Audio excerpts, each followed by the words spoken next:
ಪ್ರಿಯ ಆಸರಟಿ ವೀಕ್ಷಕರೇ, ಕರ್ತನಾದ ಯೇಸು ಕ್ರಿಸ್ತನ ಪರಿಶುದ್ಧ ನಾಮದಲ್ಲಿ ಸಮಾಲೋಚನೆ ಕಾರ್ಯಕ್ರಮಕ್ಕೆ ತಮಗೆಲ್ಲರಿಗೂ ಸುಸ್ವಾಗತ.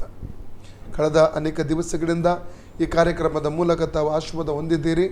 ಅದನ್ನು ನಾವು ಕೇಳುವಾಗ ತುಂಬ ಸಂತೋಷವಾಗ್ತಾ ಇದೆ. ಮತ್ತು ನಿಮ್ಮ ಅನಿಸಿಕೆಗಳನ್ನು, ನಿಮ್ಮ ಸವಾಲುಗಳನ್ನು ಅಥವಾ ನಿಮ್ಮ ಸಾಕ್ಷ್ಯಗಳನ್ನು ನಮಗೆ ಬರೆದು ಕಳಿಸಬಹುದು. ವಾಟ್ಸಪ್ ಮೂಲಕ ನಮಗೆ ಕಳಿಸಬಹುದು ಅಥವಾ ಫೋನ್ ಕರೆಯ ಮೂಲಕವಾಗಿ, ಮತ್ತು ಖಂಡಿತವಾಗಿ ನಿಮಗೆ ನಾವು ಸಹಾಯ ಮಾಡ್ತೇವೆ. ಇವತ್ತು ನಮ್ಮೊಂದಿಗೆ ಈ ಒಂದು ಸಮಾಲೋಚನಾ ಕಾರ್ಯಕ್ರಮದಲ್ಲಿ ಚರ್ಚಿಸುವುದಕ್ಕೋಸ್ಕರ ಪಾಸ್ಟರ್ ಉಡುಪಿಯ ಹಿರಿಯ ಸೇವಕರಾದಂಥ ಪಾಸ್ಟರ್ ಜೋಸೆಫ್ ಜಮಖಂಡಿ ನಮ್ಮೊಂದಿಗಿದ್ದಾರೆ. ಪಾಸ್ಟರ್, ತಮಗೆ ಸ್ವಾಗತ. ಅದೇ ರೀತಿಯಲ್ಲಿ ಉಡುಪಿಯಲ್ಲಿ ಸೇವೆ ಮಾಡುತ್ತಿರುವಂಥ ಪಾಸ್ಟರ್ ಅಬ್ರಾಮ್ರವ್ ಕೂಡ ನಮ್ಮ ಮಧ್ಯದಲ್ಲಿದ್ದಾರೆ. ಪಾಸ್ಟರ್, ನಿಮಗೆ ಸ್ವಾಗತ. ಪಾಸ್ಟರ್, ನಾವು ಈಗ ಆದಿ ಸಭೆ ಮತ್ತು ಇಂದಿನ ಸಭೆಗಳ ಕುರಿತಾಗಿ ನಾವು ಚರ್ಚೆಗಳನ್ನು ನಾವು ಮಾಡ್ತಾ ಇದ್ದೇವೆ.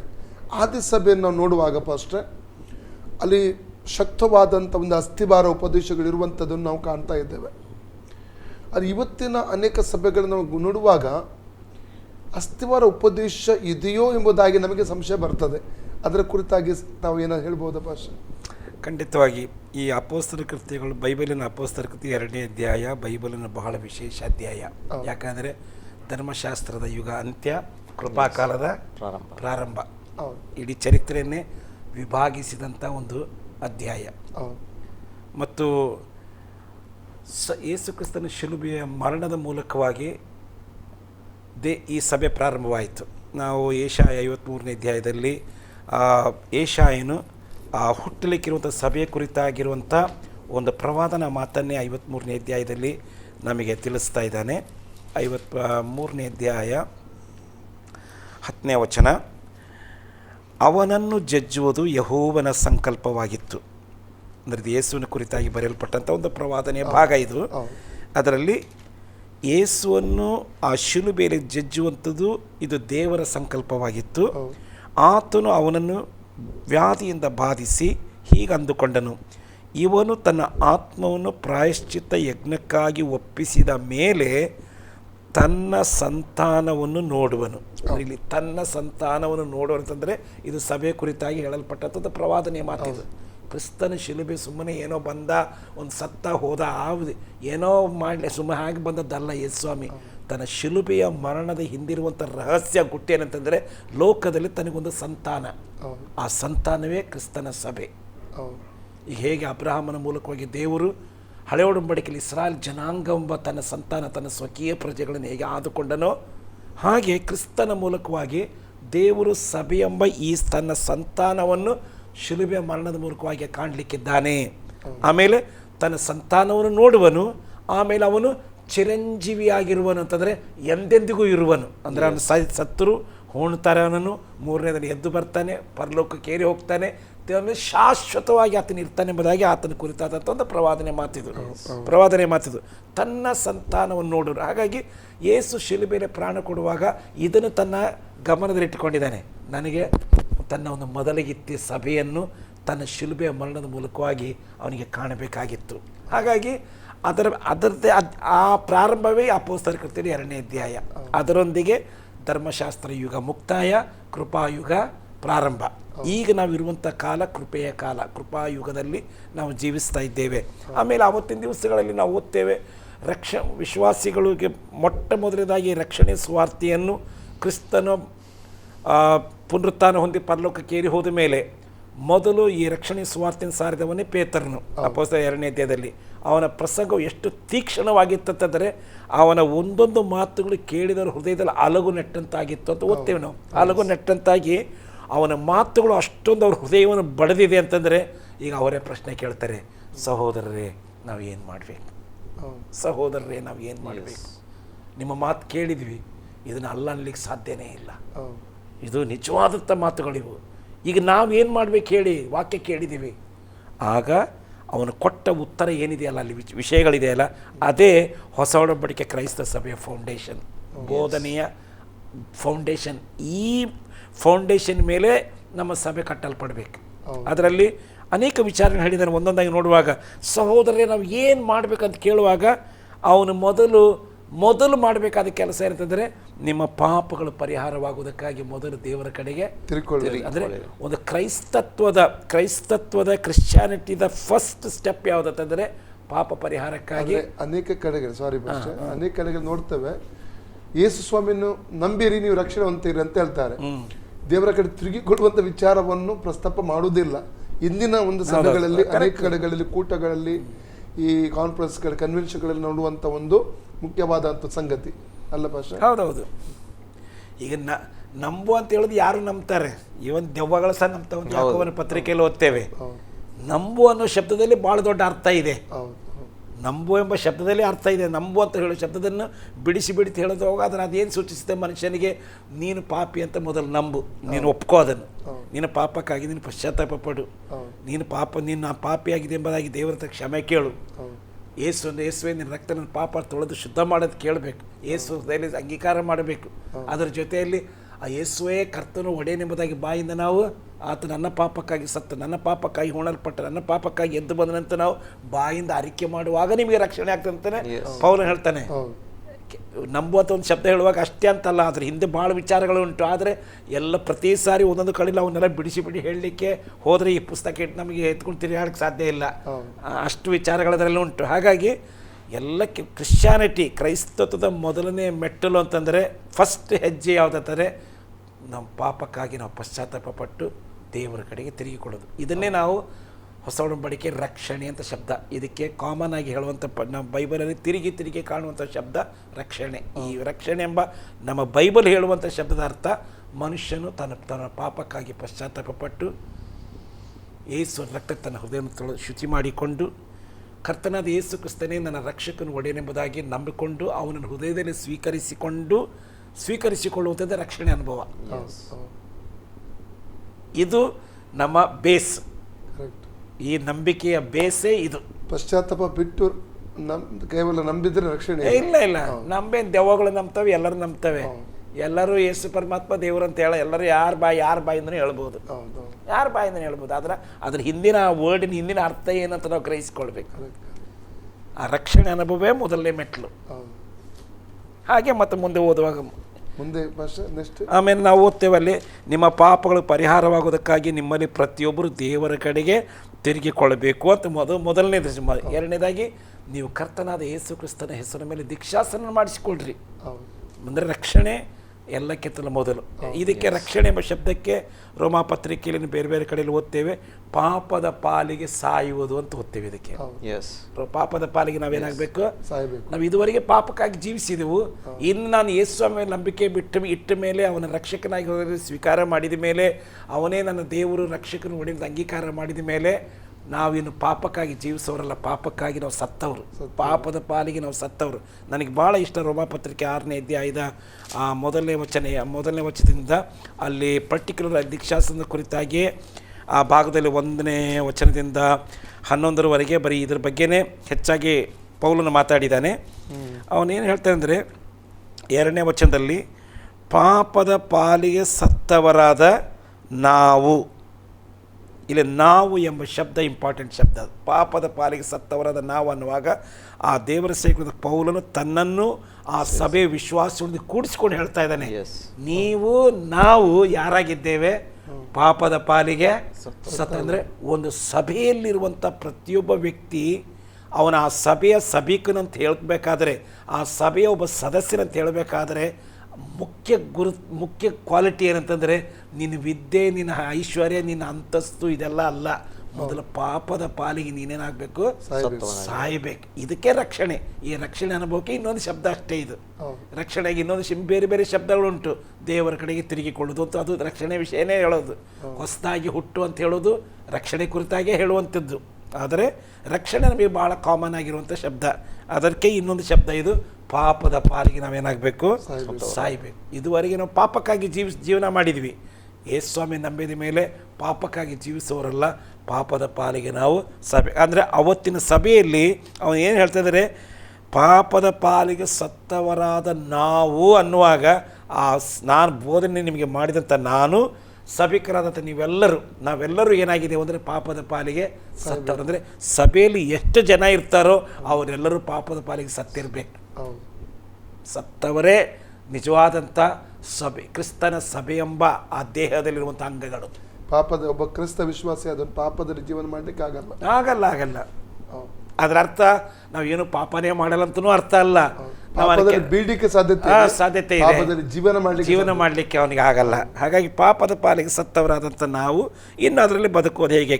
ಆಮೇಲೆ ಪಾಪದ ಪಾಲಿಗೆ ಸತ್ತವರಾದ ನಾವು ಕ್ರಿಸ್ತ ಯೇಸುವಿನಲ್ಲಿ ಸೇರುವುದಕ್ಕಾಗಿ ದೀಕ್ಷಾ ಸ್ನಾನ ಮಾಡಿಸಿಕೊಂಡವರಾದ ನಾವೆಲ್ಲರೂ. ಪುನಃ ಅಲ್ಲಿ ಒಂದು ಶಬ್ದ ಉಂಟು,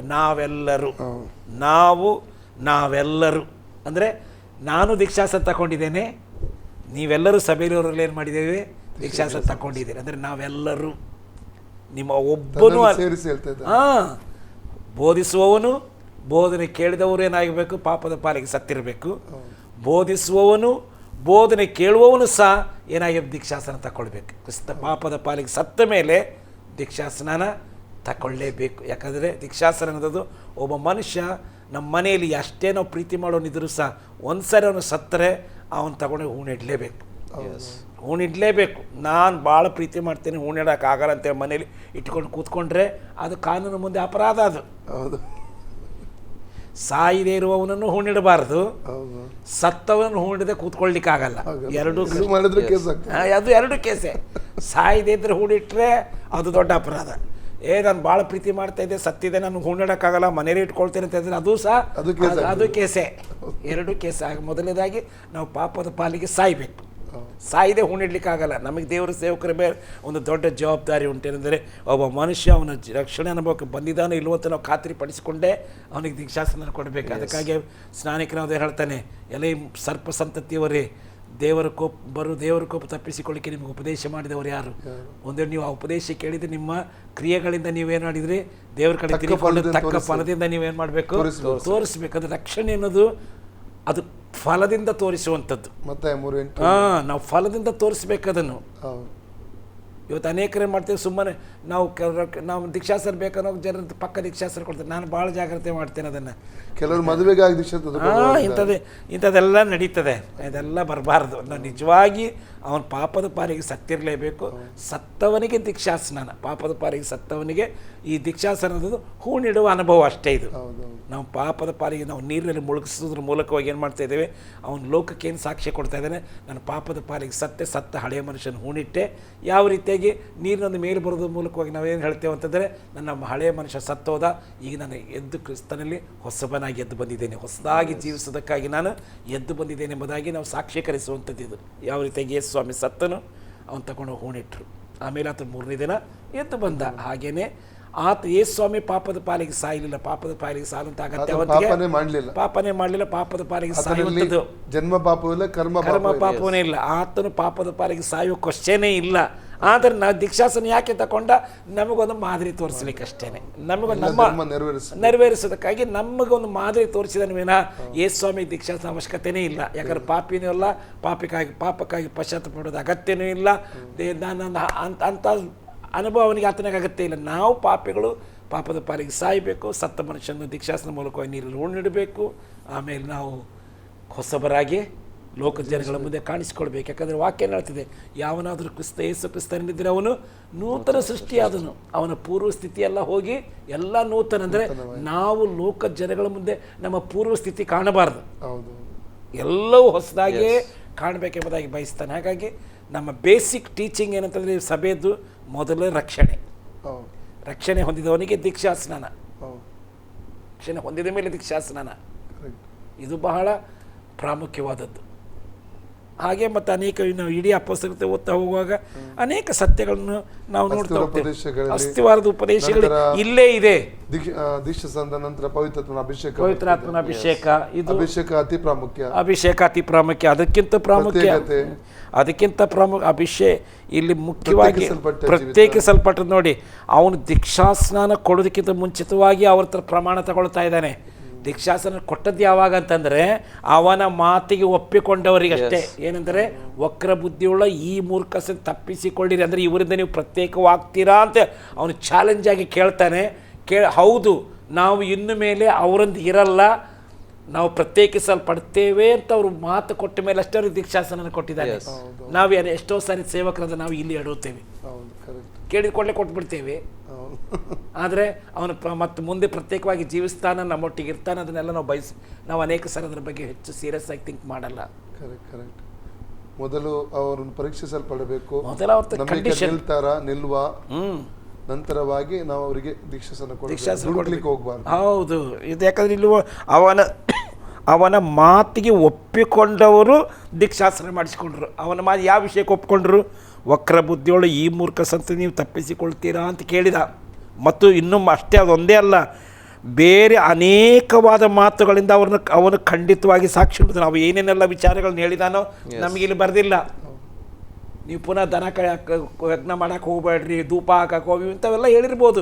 ಏನೇನೆಲ್ಲ ವಿಚಾರಗಳು ಅವನು ಹಳೆ ಒಡಂಬಡಿಕೆಯಲ್ಲಿ ಮಾಡ್ತಾ ಬಂದದ್ದು. ಯಾಕಂದರೆ ಇವರೆಲ್ಲ ಯಹೂದ್ಯರೇ, ಇವರು ಏನೆಲ್ಲ ಮಾಡ್ಕೊಂಡು ಬಂದ, ಇವನ್ನೆಲ್ಲ ಬೇರೆ ಅನೇಕವಾದ ವಿಚಾರಗಳನ್ನು ಬೇರೆ ಬೇರೆ ಕಾರ್ಯಗಳಲ್ಲಿ ಬೇಕಾದಷ್ಟಿದ್ದು ಅವನ್ನೆಲ್ಲ ತಿಳಿಸಿಕೊಟ್ಟು, ನೋಡಿ ಹೀಗೆಲ್ಲ ಉಂಟು ವಿಶ್ವಾಸ ಜೀವಿತ ಅಂದರೆ, ಹೀಗೆಲ್ಲ ಉಂಟು ದೇವರ ಮಾರ್ಗ ನಡೆಯುದಂತಂದರೆ, ಇದಕ್ಕೆಲ್ಲ ನೀವು ರೆಡಿ ಆಗಿದ್ದೀರಾ, ಹಾಗಿದ್ರೆ ಮಾತ್ರ ನಾನು ದೀಕ್ಷಾಸನ ಕೊಡ್ತೇನೆ ಅಂತ ಒಂದು ಕಂಡೀಷನ್ ಆಗಿ ಅವನಿಗೆ ದೀಕ್ಷಾಸನ ಕೊಟ್ಟದ್ದು. ಅದಕ್ಕೆ ಹಾಗಾಗಿ ಏನಾದರೂ ಅವರು ನಂಬಿಕೆಯಲ್ಲಿ ನೆಲೆ ನಿಂತರು, ಸಂಖ್ಯೆಯಲ್ಲಿ ಹೆಚ್ಚಾದರು. ಆವಾಗ ಹಿಂಸೆ ಬಂದರೂ ಸಹ ಹಿಂಸೆಗೇನು ಬಗ್ಲಿಲ್ಲ ಅವರು. ಎಲ್ಲ ಮನೆ ಮಠ ಕಳ್ಕೊಂಡು ಇಡೀ ಏಷ್ಯಾ ಮೈನರ್ನ ಎಲ್ಲ ಭಾಗಕ್ಕೆ ಚೆದರಿ ಹೋದರು. ಇವು ಚೆದರಿ ಹೋದವರು ಮನೆ ಮಠ ಕಳ್ಕೊಂಡಿದ್ರ ಬಗ್ಗೆ ದುಃಖ ಪಡಲಿಲ್ಲ. ಹೋದಲೆಲ್ಲ ಯೇಸುವಿನ ಸ್ವಾರ್ಥ ಅಪೊಸ್ತಲಕೃತಿ 8:4 ಓದೋ ಪ್ರಕಾರ ಚೆದರಿ ಹೋದವರೆಲ್ಲರೂ ಸಹ ಎಲ್ಲೆಲ್ಲಿ ಹೋದಲೆಲ್ಲ ಸ್ವಾರ್ಥ ಸಾರಿದ್ರು. ಆಗ ದಿವಸಗಳಲ್ಲಿ ಮೊದಲು ಒಂದೇ ಜಾಗದಲ್ಲಿ ಇದ್ದಂಥ ಸಭೆ ಇವತ್ತು ಇಡೀ ಏಷ್ಯಾ ಮೈನರ್ನಲ್ಲಿ ಇವು ಚೆದರಿ ಹೋದ ಜನಗಳ ಮೂಲಕವಾಗಿ 100 ಸಭೆಗಳು ಅವತ್ತು ಸ್ಥಾಪನೆಯಾಗಿದೆ. ಅದೆಲ್ಲ ಇದೆಲ್ಲ ಬರೆದಿಲ್ಲ. ಅಂದರೆ ಆ ನಂಬಿಕೆ, ಆ ಸತ್ಯ, ಅದೆಲ್ಲ ಅಷ್ಟು ಪಕ್ಕ ಅವರಿಗೆ ಆ ಅಪೊಸ್ತಲರಿಗೆ ಬೇರೆ ಅನೇಕವಾದ ಉಪದೇಶಗಳಿಂದ ಏನೆಲ್ಲ ಅವ್ರು ಹೇಳ್ಕೊಟ್ಟಿದ್ದಾರೆ ನಮಗೆ ಗೊತ್ತಿಲ್ಲ. ಅಂದರೆ ಉಪದೇಶ ಅದಕ್ಕೆ ಒಪ್ಪಿಕೊಂಡವರಿಗೆ ಅಷ್ಟೇ ದೀಕ್ಷಾಸ್ನಾನ. ಮತ್ತು ಈ ಅಪೊಸ್ತಲಕತೆ 2ನೇ ಅಧ್ಯಾಯದಲ್ಲಿ ಭಾಷೆ ನಾವು 41ನೇ ವಾಕ್ಯದಲ್ಲಿ 3,000 ಜನ ರಕ್ಷಣೆ ಉಂಟು, ಅವರು ಒಪ್ಪಿಕೊಂಡವರು. 42ನೇ ವಾಕ್ಯದಲ್ಲಿ ಕೂಡ ನಾವು 4 ಸಂಗತಿ ನೋಡ್ತೇವಲ್ಲ, ಅಪೊಸ್ತಲರ ಉಪದೇಶದಲ್ಲಿ, ಕೇಳುವುದರಲ್ಲಿ, ರೊಟ್ಟಿ ಮಾಡೋದ್ರಲ್ಲಿ, ಪ್ರಾರ್ಥನೆಯಲ್ಲಿ ಮತ್ತು ಸಹೋದರ ನಿರತರಾಗಿದ್ದರು. ಆ ಅನ್ಯೋನ್ಯತೆ ಇವತ್ತು ನಮಗೆ ಕಾಣಲಿಕ್ಕೆ ಆಗ್ತಾ ಇದೆ ಅಷ್ಟೇ. ಅಂದರೆ ಸತತವಾದ ಒಂದು ಅನ್ಯೋನ್ಯತೆ ನಾವು ಇವತ್ತಿನ ಇಂದಿನ ಸಭೆಗಳೇ ಭಾರಿ ಕಡಿಮೆ ಅಂತ ಹೇಳ್ಬೋದು ಅಲ್ಲ. ಸಭೆಯಿಂದ ಸಭೆಗೆ ಹೋಗುವಂಥದ್ದು ವಿಶ್ವಾಸಿಗಳು, ಆ ರೀತಿಯ ಒಂದು ಇದು. ಮತ್ತು ಏನು ಹೇಳ್ತಾರೆ, ಉಪದೇಶದಲ್ಲಿ ಬೆಳೆಯುವಂಥದ್ದು, ಪ್ರಾರ್ಥನೆಗೆ ಇಂಪಾರ್ಟೆಂಟ್ ಕೊಡೋದಿರುವಂಥದ್ದು ಅಂಥದ್ದು ಇವತ್ತು ವಿರಳ ಅಂತ ಹೇಳ್ಬೋದಲ್ಲ. ಹೌದು, ಖಂಡಿತವಾಗಿ. ಯಾಕಂತೇಳಿದರೆ ಈ ಅಸ್ಥಿವಾರ ಉಪದೇಶಗಳಲ್ಲಿ ಕೆಲವೊಂದನ್ನು ತಪ್ಪಿದರೆ ಮತ್ತು ಉಳಿದಂಥವುಗಳು ತಪ್ಪುವಂಥದ್ದನ್ನು ನಾವು ನೋಡ್ತಾ ಇದ್ದೇವೆ. ಈ ಮೂಲಭೂತವಾಗಿ ಇರುವಂಥ ಈ 3 ಏನು ನಾವೀಗಾಗಲೇ ವಿಚಾರ ಮಾಡಿದ್ದೇವೆ. ಒಂದು, ನಿಮ್ಮ ಪಾಪಗಳು ಪರಿಹಾರವಾಗುವುದಕ್ಕಾಗಿ ಪ್ರತಿಯೊಬ್ಬರು ದೇವರ ಕಡೆಗೆ ತಿರುಗಿಕೊಂಡು ಅಥವಾ ರಕ್ಷಣೆ ಅಥವಾ ಮಾನಸಾಂತರ ಅಂತ ಆ ಅನುಭವ ಸರಿಯಾಗಿ ಬಂದಿದ್ದರೆ ಅವನು ನಂತರ ನೋಡ್ತೇವೆ ದೀಕ್ಷಾಸ್ನಾನ ಮಾಡಿಸಿಕೊಳ್ಳುವಂಥದ್ದನ್ನು.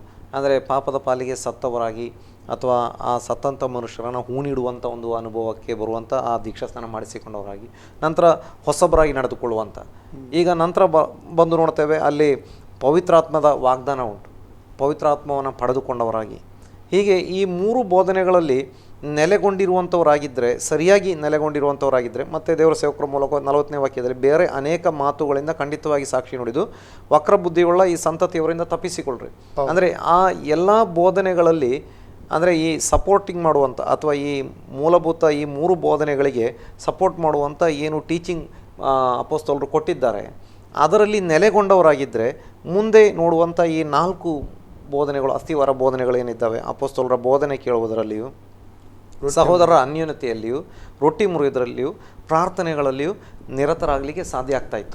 ಖಂಡಿತ. ಅಂದರೆ ಎಲ್ಲಿ ವಕ್ರಬುದ್ಧಿಯುಳ್ಳಂಥ ಸಂತತಿಯಿಂದ ತಪ್ಪಿಸಿಕೊಳ್ಳುವಂಥ ಮನಸ್ಸಿಲ್ಲ ಅಥವಾ ಆ ಒಂದು ಪ್ರತ್ಯೇಕತೆ ಇಲ್ಲ ಅಥವಾ ಮೂಲಭೂತವಾದಂಥ ಏನು ಮಾನಸಾಂತರದ ಅನುಭವಕ್ಕೆ ಅಥವಾ ರಕ್ಷಣೆ ಅನುಭವಕ್ಕೆ ಬಂದಿಲ್ಲ, ಅವರಿಗೆ ಅಪೊಸ್ತಲರ ಬೋಧನೆ ಕೇಳಲಿಕ್ಕೆ ಆಗಲ್ಲ. ಅಥವಾ ಅವ್ರು ಏನಂತ ಹೇಳ್ತಾರೆ, ಅಪೊಸ್ತಲರ ಬೋಧನೆಯಲ್ಲಿ ಇದೆಲ್ಲ ಬರ್ತದೆ. ಅಂದರೆ ತಪ್ಪಿಸ್ಕೊಳ್ರಿ, ಅಂಥ ಕೆಟ್ಟ ಕೆಲಸಕ್ಕೆ ಹೋಗಬೇಡ್ರಿ, ಅಶುದ್ಧವಾದ ಯಾವುದನ್ನು ಮುಟ್ಟಬೇಡ್ರಿ. ಅದನ್ನೇ ನಮಗೆ 2 ಕೊರಿಂಥ್ಯ 6ನೇ ಅಧ್ಯಾಯದಲ್ಲಿ ನೋಡ್ತೇವೆ.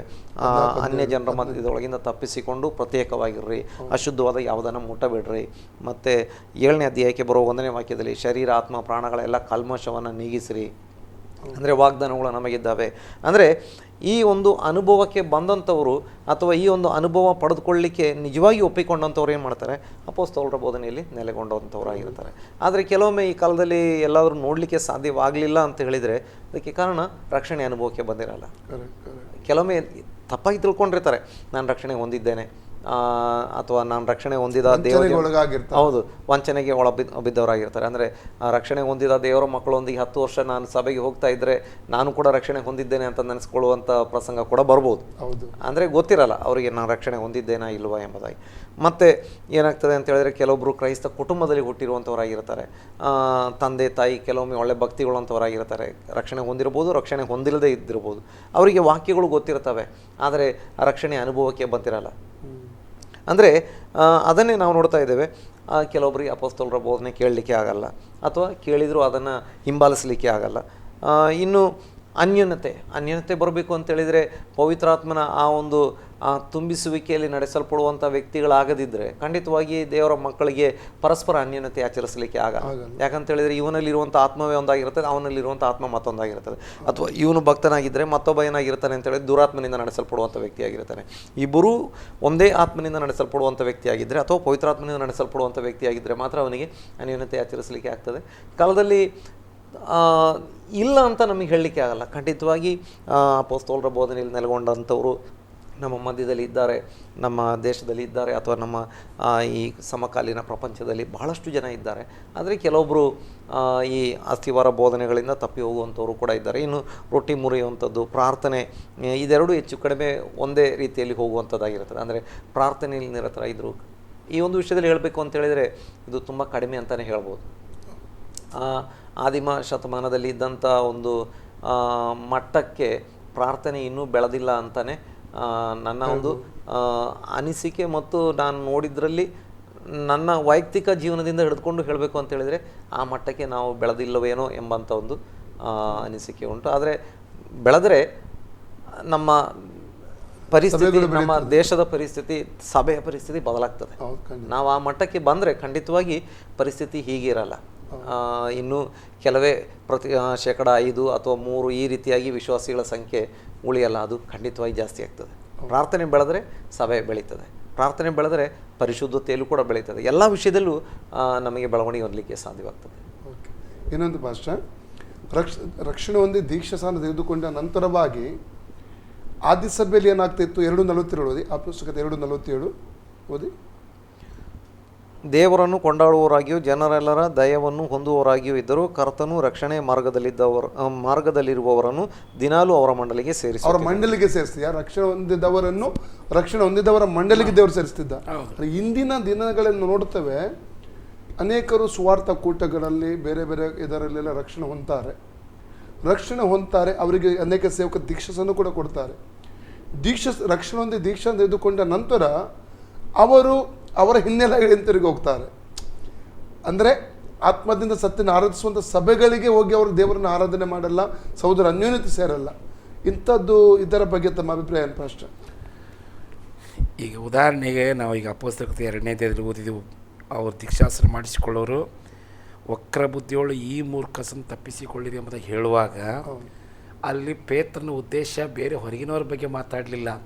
ಅಲ್ಲಿ ಏನಾಯ್ತು ಅಂತಂದರೆ, ಪೇತ್ರನ ಪ್ರಸಂಗ ಮಾಡುವಾಗ 1000 ಜನರು ಬೋಧನೆ ಕೇಳಿದರು. ಅವತ್ತು 1000 ಜನ, ಬರೀ 3,000 ಅಲ್ಲ, ತುಂಬ ಜನ. ಆದರೆ ಅಲ್ಲಿ ನೆರೆದಂಥ 1000 ಜನರು ಡಿವೈಡ್ ಆದರು, ಎರಡು ಭಾಗ ಆಯ್ತು. ಅಲ್ಲಿ ಇವರು ಅಭಿಷೇಕ ಹೊಂದಿ ನಾನಾ ಭಾಷೆಗಳಿಂದ ಮಾತಾಡ್ತಾ ದೇವರನ್ನ ಕೊಂಡಾಡ್ತಿರ್ಬೇಕಾದ್ರೆ ಜನಗಳೆಲ್ಲ ಓಡಿ ಬಂದು ಇವ್ರು ಏನಾಗಿದೆ ಅಂತ ಓಡಿ ಬರುವಾಗ ಒಂದು ಗುಂಪು ಜನ ಹೇಳ್ತಾರೆ, ಇವರು ನಮ್ಮ ಭಾಷೆಗಳಲ್ಲಿ ದೇವರ ಮಹತ್ವಗಳ ಬಗ್ಗೆ ಮಾತಾಡ್ತಾರೆ ಅಂತ ಒಂದು ಗುಂಪು ಹೇಳಿದರು.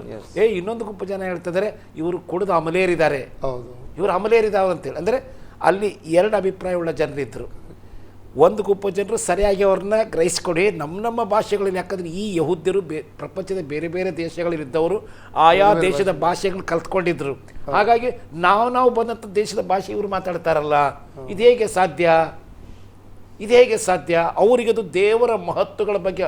ಹಾಗಾಗಿ ಅದನ್ನು ಪಾಸಿಟಿವ್ ಆಗಿ ಏನು ತಿಳ್ಕೊಂಡ್ರು ಅವರೇ ಇವರು ಪ್ರಶ್ನೆ ಕೇಳಿದ್ದು, ಸಹೋದರ ನಾವು ಏನು ಮಾಡ್ಬೇಕಂತೇಳಿ. ಉಳಿದವರು ಅವರು ವಿರೋಧವಾಗಿ ಮಾತಾಡಿದವ್ರೆ. ಈಗ ರಕ್ಷಣೆ ಹೊಂದಿ ಮುಂದೆ ಬಂದಂಥ ಈ 3,000 ಜನರಿಗೆ ಹೇಳ್ತಾರೆ, ಈ ವಕ್ರ ಬುದ್ಧಿಗಳ ಮೂಲಕ ಅಂದರೆ ಈಗ ಈ ಸತ್ಯವನ್ನು ವಿರೋಧಿಸಿದಾರಲ್ಲ ಇವರೇ ಮೂರ್ಖರು. ಈ ಮೂರ್ಖ ಸಂತತಿಯಿಂದ ನೀವೇನಾಗಬೇಕೀಗ ಪ್ರತ್ಯೇಕ. ಇವರು ಯಹೂದ್ಯರೇ, ಅವರು ಯಹೂದ್ಯರೇ. ಈ ಯಹೂದ್ಯರು ಅಂಗೀಕಾರ ಮಾಡಿದ್ರು, ಆ ಯಹೂದ್ಯರು ಅಂಗೀಕಾರ ಮಾಡಲಿಲ್ಲ. ಈಗ ಪೇತನ ಲೆಕ್ಕದಲ್ಲಿ ಅವ್ರು ಯಾರಾಗಿದ್ದಾರೆ? ಈಗ ಅವರು ವಕ್ರ ಬುದ್ಧಿಯುಳ್ಳ ಈ ಮೂರ್ಖ ಸಂತತಿಯಿಂದ ನೀವು ಪ್ರತ್ಯೇಕ ಆಗ್ರಿ ಅಂತ ಹೇಳ್ತಾನೆ. ಆ ಪ್ರತ್ಯೇಕತೆ ಎಂಬುದು ಬಹಳ ಮುಖ್ಯ. ಅಂದರೆ ಯಹೂದ್ಯರಿಗೂ ಯಹೂದ್ಯರಿಗೂ ಹೊಸ ಒಡಂಬಡಿಕೆ ಸಭೆಗೂ ನೇರವಾದ ಸಂಬಂಧ ಇಲ್ಲ.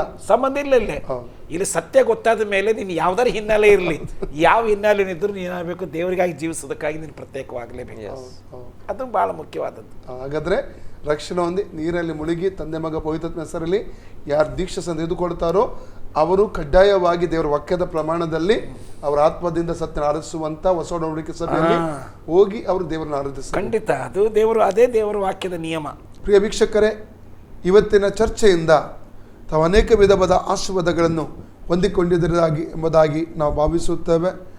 ವಾಕ್ಯದ ಅಡಿಪಾಯದಲ್ಲಿ ನಮ್ಮ ಜೊತೆಯಲ್ಲಿ ಬಂದಂತಹ ಸೇವಕರು ಮಾತನಾಡಿದ್ದಾರೆ. ಅವರ ಅನುಭವಗಳನ್ನು ಮತ್ತು ವಾಕ್ಯದ ಆಧಾರದಲ್ಲಿ ಅವರು ಚರ್ಚಿಸಿದ್ದಾರೆ. ಖಂಡಿತವಾದ ಆಶೀರ್ವಾದ ಹೊಂದಿಕೊಂಡಿದ್ದೀರೆಂಬುದಾಗಿ ನಾವು ಭಾವಿಸುತ್ತೇವೆ. ಇನ್ನೊಂದು ಸಂಚಿಕೆಯಲ್ಲಿ ನಾವು ಈ ಕಾರ್ಯಕ್ರಮದಲ್ಲಿ ಬರುವವರೆಗೆ ತಪ್ಪದೆ ವೀಕ್ಷಿಸಿ. ನಿಮ್ಮ ನೆಚ್ಚಿನ ಆಸರೆ ಟಿವಿ. God bless you.